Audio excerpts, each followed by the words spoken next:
Maksudnya apa? Hah? Suci kamu?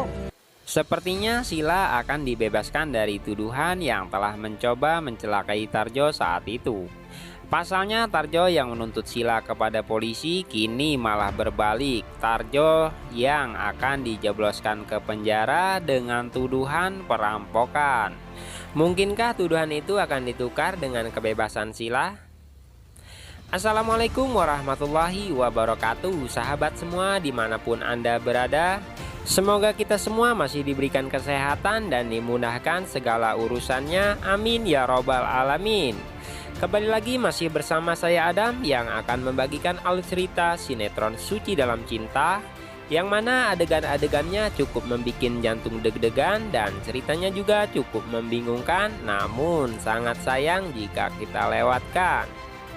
Bagi sahabat semua yang baru bergabung dengan channel ini, ada baiknya untuk menekan tombol like dan subscribe-nya terlebih dahulu, dan aktifkan lonceng notifikasinya agar kalian tidak ketinggalan dengan info-info tentang sinetron kesayangan kita ini. Oke sahabat semua, tak perlu kita panjang lebar, kepanjangan kasihan nama ibu, kelebaran kasihan nama bapak. Kita lanjut aja ke ceritanya. Akhirnya Suci pun terbebas dari kejaran bosnya, yaitu Pak Harun, karena Kinan telah memperingatkan Pak Harun bahwa dia jangan pernah mengganggu karyawannya lagi atau Suci. Semua bermula saat Kinan akan menghadiri acara pernikahan partnernya tersebut, yaitu Pak Harun, dengan mengajak Suci yang tak lain adalah sekretarisnya untuk menghadiri pernikahan Pak Harun. Di situ Suci tidak mengetahui yang akan menikah adalah Pak Harun. Pasalnya Kinan tidak memberitahukan siapa nama yang mengundang mereka untuk hadir ke pesta pernikahan tersebut. Suci yang hanya menuruti kehendak bosnya tiba-tiba dikagetkan oleh sambutan Pak Harun yang kala itu Kinan membawanya ke sana. Bagi Pak Harun itu adalah takdir, karena itu semua adalah tanda-tanda bahwa mereka berjodoh. Pasalnya setelah Suci melarikan diri dari Pak Harun dan sempat akan menabrak Pak Harun, akhirnya bosnya sendiri atau Kinanlah yang mengantarkannya kembali. Di situ Kinan sangat kaget yang baru mengetahui bahwa Suci telah mengenal Pak Harun lebih dulu dan mengetahui bahwa Pak Harun adalah mantan bosnya dulu. Kinan pun sempat berpikir pantas saja dulu saat Suci menjadi OB, ia harus menyamar dan terlihat seperti ketakutan. Saat itu akhirnya Suci pun diseret ke dalam oleh anak buah Pak Harun untuk segera dinikahi.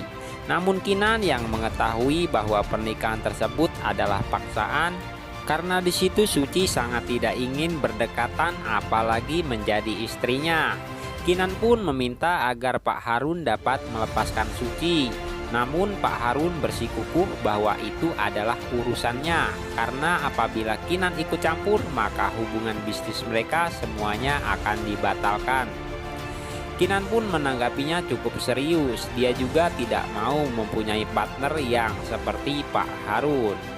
Pak Harun pun murka lalu menyuruh anak buahnya untuk menggebukin Kinan. Tapi Kinan sebagai jagoan di sini, ia pun berhasil menang dan dapat menumbangkan anak buah sekaligus Pak Harun, dan memperingatkan kepada Pak Harun dia akan melaporkannya ke polisi jika Pak Harun berani macam-macam lagi dengan asistennya, yaitu Suci.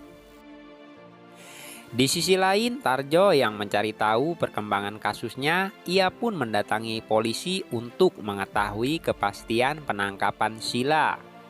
Polisi pun menyampaikan kepada Tarjo bahwa mereka belum dapat menangkap Sila dan belum bisa mengetahui keberadaan Sila saat ini. Tarjo pun sudah tak sabar ingin melihat Sila membusuk di penjara.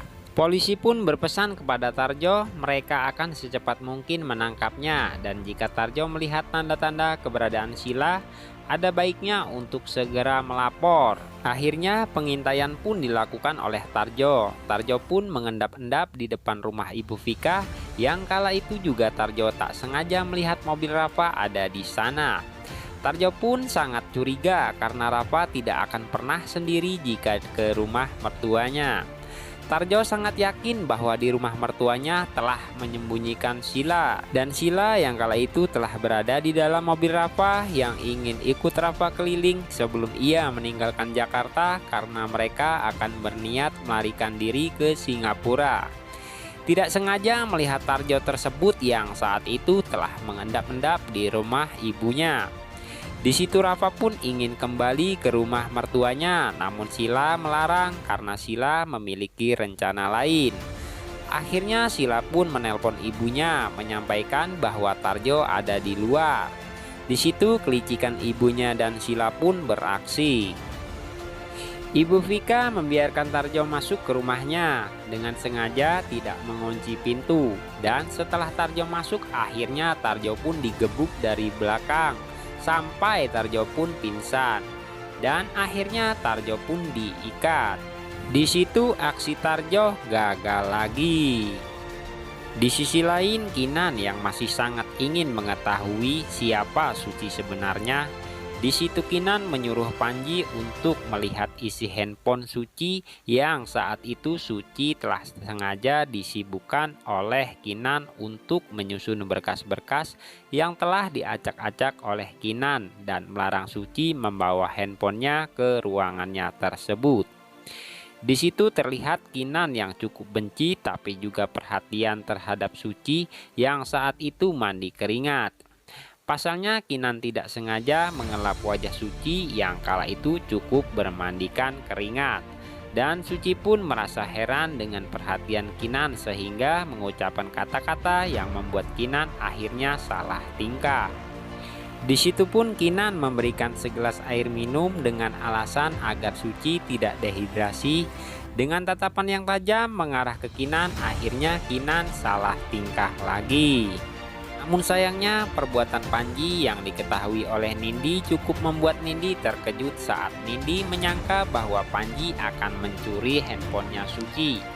Dengan sigap Panji pun menutup mulut saat Nindi akan berteriak.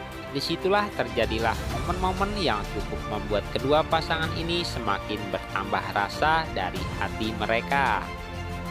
Panji akhirnya harus menjelaskan kepada Nindi bahwa Kinan masih sangat penasaran dengan Suci yang kala itu sebagai penyebab kematian Almira.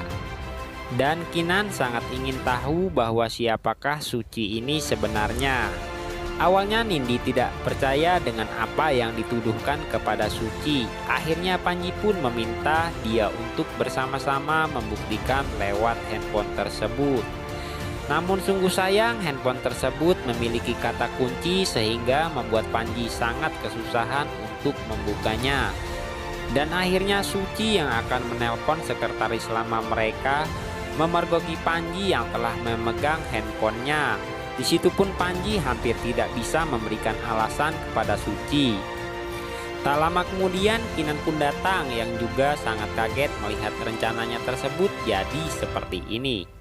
Akhirnya Kinan pun sembunyi batu lempar tangan. Ia membalikan pertanyaan itu kepada Panji. Panji pun menjelaskan tapi Suci tidak percaya.